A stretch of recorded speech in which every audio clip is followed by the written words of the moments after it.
This is the story of Wesley from the Crest, raised into poverty. With a drug-addicted mother, they got him evicted from their property. Wes never had the chance to meet his father because he left him at the age of 3. The only memory he has of his dad was his initials carved into a tree. Neglected on the daily, it's been years since he's been hugged. So used to being ignored, he had no idea how to be loved.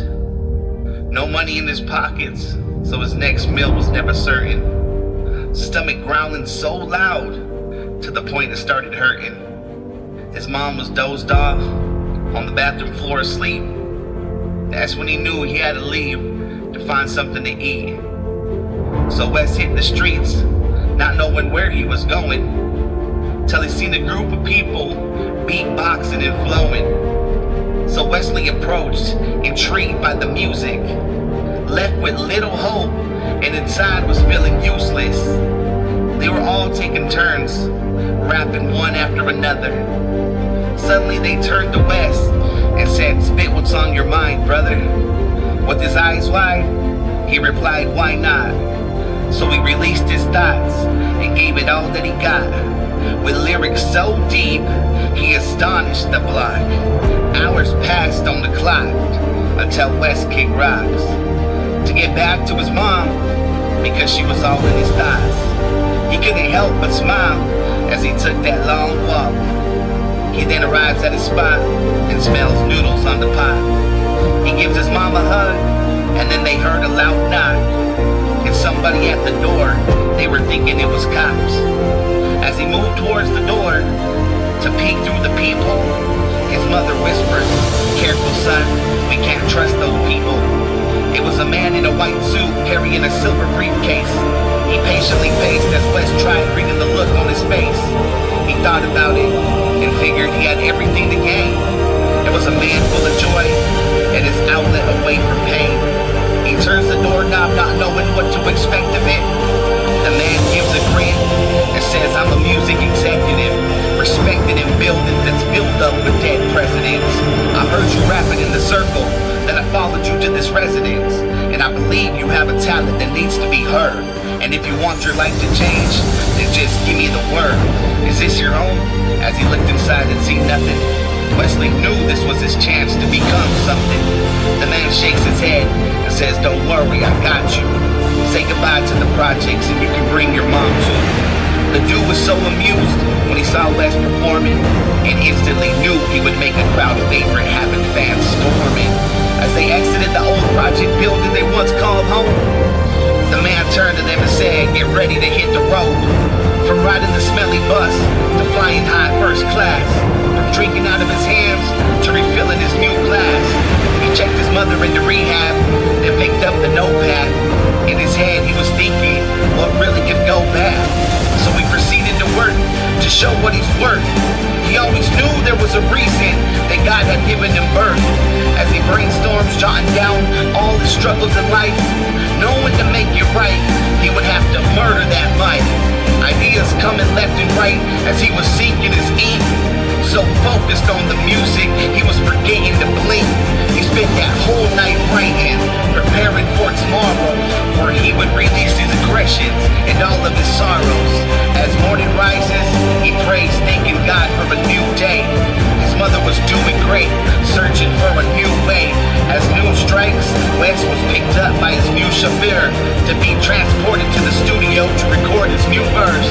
As they pull up to a building about 6 stories tall, he was amazed to see one of the biggest businesses he's ever saw. As he opens the door, the man was there to greet him. He welcomed Wes and said, "Welcome to freedom. I hope you are ready to change, because your life will never be the same. Everything will be fully paid as once as you sign your name." They walk into the building and head towards an elevator. The man looks at Wes and says, "We'll get you with the major paper." The elevator doors open slowly, arriving on the 4th floor. He couldn't believe what he saw as he praised up to the Lord. It was a studio all golden, full of top-line equipment. A huge fountain filled with diamonds, surrounded by beautiful women. And then there a man sat in the back with the paper in hand. As they both approached, He yelled, "Is this the man?" Pointing at West and aggressively shaking his hand. He says, "My name is Daniel, but you can call me Dan. And word on the streets is you got the $1 million voice.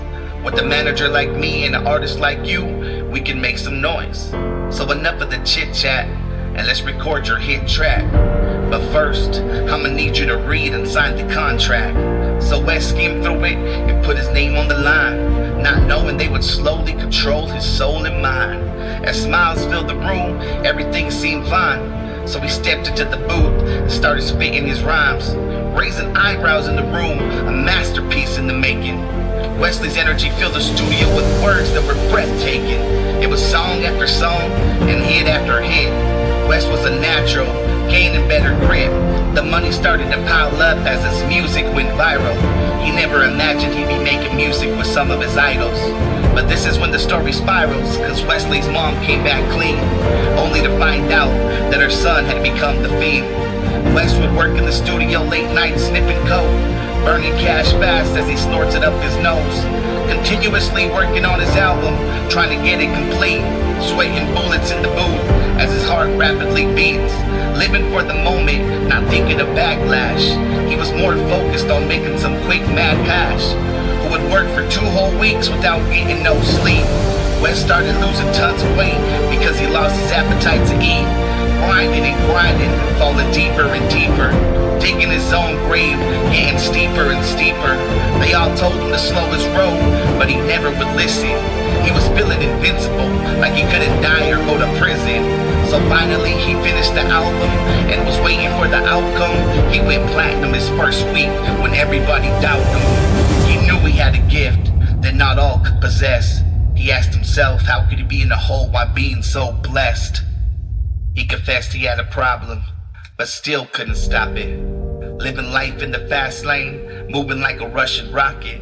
He would party all day and still release new projects, so distant and lost, but still contained logic. But to make some extra cash, West started flipping some dope. I'm talking huge quantities that were brung in by the boat. Load after load, it was millions after millions. West was so money hungry he wanted to hold billions. Started hustling heavy, getting involved with the traffic, transporting pounds of yayo from Mexico, still packed in caskets. West was in so deep there was no turning back. He received death threats daily, all because of a bad batch. But he never sweated to the point he would get so high and forget it. He had security on the payroll, but he started to neglect it. The money seems to keep coming in non-stop. But Wesley hated breaking bread and got greedy with the guap. But he didn't care, he was used to having nobody there. Talking to himself in his mansion, yelling life isn't fair. Going crazy in his head, breaking down all alone. Feeling lost every direction no matter where he roamed. But little did he know he got sold out by his own protection. Cause his security had men surrounding his house with high-powered weapons. Gave the location to where Wesley was hiding, while he was inside with no clue that he would be dying. They crept through his windows as silent as mimes. Karma has arrived to put an end to his time. They put the 9 to his mind, but he was ready to die. He heard them come from behind and didn't even put up a fight. They lit that room up like it was the 4th of July. West got hit from the front at least 45 times, and nobody got caught or figured why they did West like that. All they said was what you do to others will always find its way back. Yeah. Story of West from the Crest, man. It's that one and only ReddBull, A.k.A. Solis.